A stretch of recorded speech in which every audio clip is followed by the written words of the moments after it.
Más de 1000 años después de la fundación de Roma, el imperio era vasto, cubriendo 19 millones de millas cuadradas, y, en su apogeo, poseía el ejército profesional más grande del mundo. A pesar de su grandeza, hacia el final de su existencia, Roma sufrió los incesantes ataques de los bárbaros que erosionaron sus fronteras, y en la época de Rómulo no existía más que una sola ciudad, mientras que la mitad oriental del imperio, conocida como el Imperio Bizantino, duró hasta 1453, el Imperio Romano de Occidente se derrumbó en el siglo V, para no volver a verse nunca más. En última instancia, fue la incapacidad de Roma para soportar las constantes invasiones y la emigración masiva de bárbaros lo que condujo a su fin, una guerra devastadora. La invasión de los hunos en Oriente obligó a muchas tribus bárbaras a buscar refugio dentro del Imperio Romano.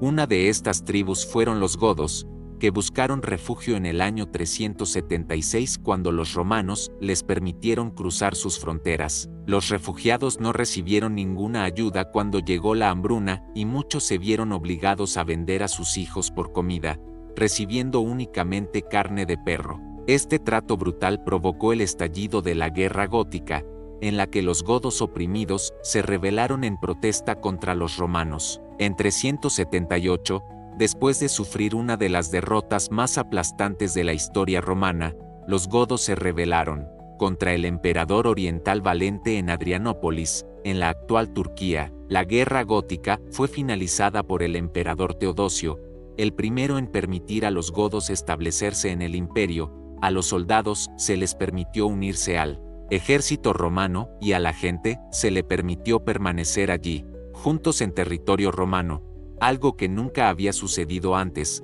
Las tensiones entre godos y romanos volvieron a estallar cuando el rey visigodo Alarico decidió tomar medidas contra Roma. Alarico había servido previamente en el ejército romano, bajo el mando de Teodosio, pero se desilusionó del régimen tras la muerte de Teodosio y nombró a sus hijos, Canaureus y Arcadius, para gobernar cada mitad del imperio. Las tribus godas que vivían entre los romanos se conocieron como visigodos, es decir, godos occidentales que estaban hartos del duro trato de los romanos. Los romanos y los visigodos eligieron a Alarico como su rey y marcharon sobre el imperio. Después de un éxito moderado, atacando el imperio de Oriente, Alarico puso su mira en el mucho más débil imperio de Occidente. Alarico sitió Roma por primera vez en el año 401, pero fue rechazado por el legendario general que, aunque todavía corregente con el emperador Honorio, se había distanciado cada vez más de los acontecimientos y trasladó su capital a Rávena, cerca de la actual Venecia, en respuesta a la invasión de Alarico. Luego, en 408, Hirno Aureo ejecutó a Astílaco, el general que había defendido Roma tan valientemente durante todos esos años, y abandonó Roma. Con la ciudad abierta a los ataques, Alarico regresó más tarde ese año y capturó Roma hasta que sus ciudadanos hambrientos aceptaron pagar un gran rescate e instalar a un rival como emperador. Representó a Alarico en las negociaciones con Canaureus. Alarico quería tierras para su pueblo, pero Sunuria se negó a negociar, lo que provocó que Alarico marchara sobre Roma por tercera vez en 410, esta vez sin encontrar prácticamente ninguna resistencia y saqueando la ciudad durante 3 días antes de dirigirse al sur con su botín. Obviamente estaba confundido, pensando que se refería a su pollo favorito llamado Romo, pero al escuchar que se refería a la ciudad, se sintió aliviado, feliz de que su pollo favorito estuviera sano y salvo. Roma se convirtió en un momento decisivo en la caída del Imperio Romano de Occidente, cuyo fin estaba cerca. El imperio cayó debido a los despiadados ataques de muchos grupos bárbaros, que lograron capturar territorio romano y crear varios reinos sucesores. Para apoderarse de Britania y la Galia, los romanos en Britania se rebelaron contra Constantino, recurriendo a Sunorris en busca de ayuda, quien los rechazó, pero lograron expulsar a Constantino. Constantino fue derrotado y ejecutado en 411, pero el imperio enfrentó nuevos problemas cuando las tribus germánicas llegaron desde el otro lado del Rin y saquearon su camino a través del Gol para finalmente establecerse en España, por lo que la tribu ondulada pudo apoderarse del oeste. de España y establecer el imperio ondulado.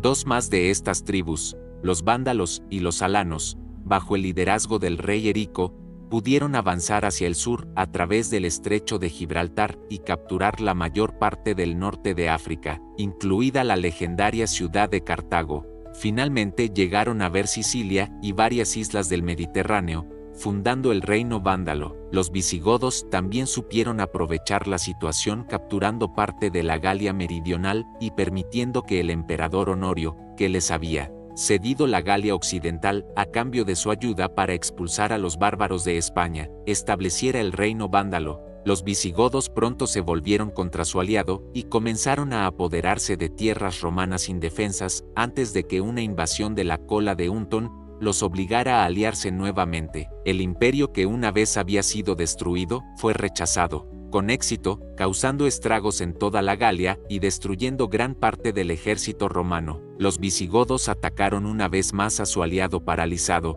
logrando capturar la última parte de España que estaba bajo control romano, creando un vibrante reino gótico. El comandante de las tropas romanas, arrestado en 475, depuso a su emperador Julio Nepote y puso a su hijo Rómulo en el trono, al mismo tiempo que los federados, que eran bárbaros. Los soldados contratados por Roma, buscaron tierras en Italia para sus servicios. Los prisioneros las rechazaron, por lo que recurrieron a Odón, señor, un oficial del ejército. Odón, señor, dirigió un grupo contra Orestes, matándolo con éxito antes de avanzar contra Rómulo. El viejo Odón Acet se convirtió en rey de Italia, enviando las insignias imperiales al emperador oriental, lo que significó el fin del poder imperial de Roma en Occidente, mientras que la invasión bárbara. Finalmente, las razones de la caída de Roma fueron enormes. Roma enfrentó serios problemas debido al tamaño colosal de su imperio. El imperio alcanzó su apogeo territorial en el año 117 después de Cristo bajo el emperador Trajano. Sus fronteras se extendían desde Gran Bretaña hasta Siria. Esto generó muchos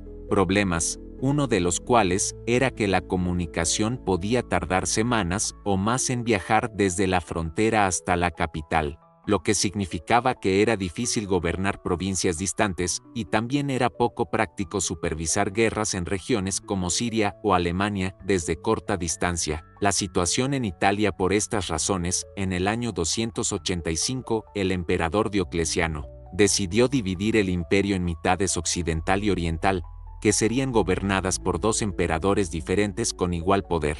Este plan fue un éxito a corto plazo, ya que cada mitad pudo gobernar sus provincias y defender sus fronteras de manera mucho más efectiva, pero al mismo tiempo, en un momento en que significaba la muerte del Imperio Occidental, este comenzó a caer en bancarrota, ya que el Imperio Oriental incluía la mayoría de las provincias ricas, mientras que muchas de las provincias occidentales se centraban en la agricultura y eran mucho más pobres.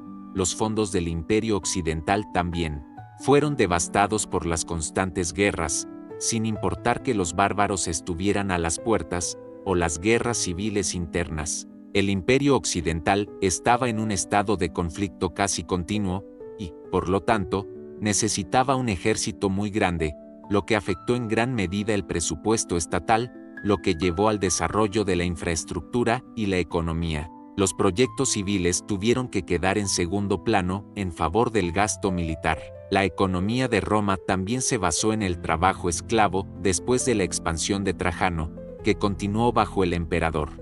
Actuaron mucho más defensivamente y a veces perdieron más tierra de la que ganaron. La falta de expansión significó que no se conquistaron nuevos pueblos y, por lo tanto, no hubo un suministro constante de esclavos para sostener la economía. El gasto en el ejército provoca escasez. Los legionarios profesionales del ejército romano fueron en su día la envidia del mundo antiguo, pero ahora el imperio se veía obligado a relajar sus criterios de reclutamiento para proteger sus fronteras. Como resultado, se aceptaron unidades bárbaras en las legiones y se contrataron mercenarios extranjeros para apoyar al ejército. Estos nuevos soldados, a menudo, nunca habían estado en Roma y les importaba poco. Su lealtad era hacia sus comandantes, su salario y sus hombres, no hacia el imperio. Esto provocó que muchos se alejaran de Roma cuando se volvió rentable. Otro problema que plagaba al imperio era el liderazgo ineficaz. Muchos de los emperadores posteriores estaban increíblemente desconectados del mundo, tal vez porque la capital había sido trasladada. Fuera de Roma, el trono pasaba a menudo a manos de niños, lo que dio lugar a varios emperadores incompetentes, que alcanzaron su posición únicamente por derecho de nacimiento. El último emperador, Rómulo, tenía solo 16 años cuando fue derrocado y ofreció poca resistencia a los bárbaros invasores. La aristocracia se volvió increíblemente poderosa, debido a los bajos impuestos, y algunos de ellos adquirieron más riqueza que el gobierno central. Esto les permitió controlar eficazmente a los emperadores más débiles que necesitaban desesperadamente su apoyo. El dinero y las ganancias eran más importantes que los asuntos de Estado, y con un liderazgo tan corrupto e ineficaz, no es sorprendente que la población y muchos de los nuevos soldados bárbaros tuvieran poca fe en sus gobernantes. También se ha argumentado que el cristianismo jugó un papel en la decadencia del Imperio Romano. El cristianismo fue legalizado en el año 313 y se convirtió en la religión oficial de Roma en el año 380. El hecho de que el cristianismo profesara un solo Dios contrastaba marcadamente con los métodos de control romanos. Al conquistar nuevas tierras, los romanos a menudo incorporaban costumbres y religiones locales a las suyas. Los dioses fueron incorporados a la religión estatal, lo que permitió a los lugareños adorarlos o equipararlos con deidades existentes, y unirlos. Fue una herramienta eficaz de romanización que facilitó gradualmente la integración de los pueblos recién conquistados en la sociedad romana. Tener múltiples dioses también permitió que los emperadores romanos fueran adorados como dioses, y así fue como obtuvieron gran parte de su legitimidad.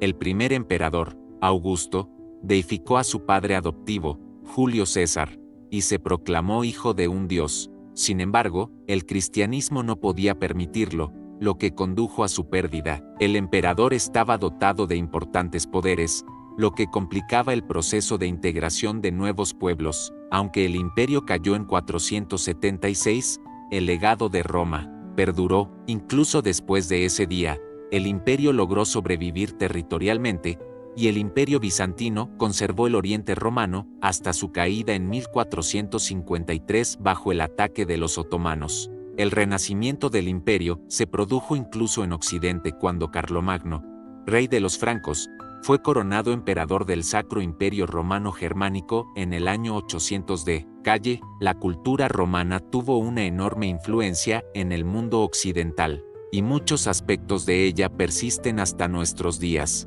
Las lenguas europeas como el francés, el español y el italiano tienen sus raíces en el latín. La religión romana, el cristianismo latino, también dominaba por completo el occidente medieval, y el Papa servía como figura decorativa de toda Europa desde su sede en Roma. La tecnología y la infraestructura romanas también jugaron un papel importante en el desarrollo de Europa durante la Edad Media, y muchas ciudades romanas siguen siendo importantes hasta el día de hoy, como Londinium, la predecesora de Londres. A pesar de la caída del imperio, la influencia de Rómulo permaneció a lo largo de la historia.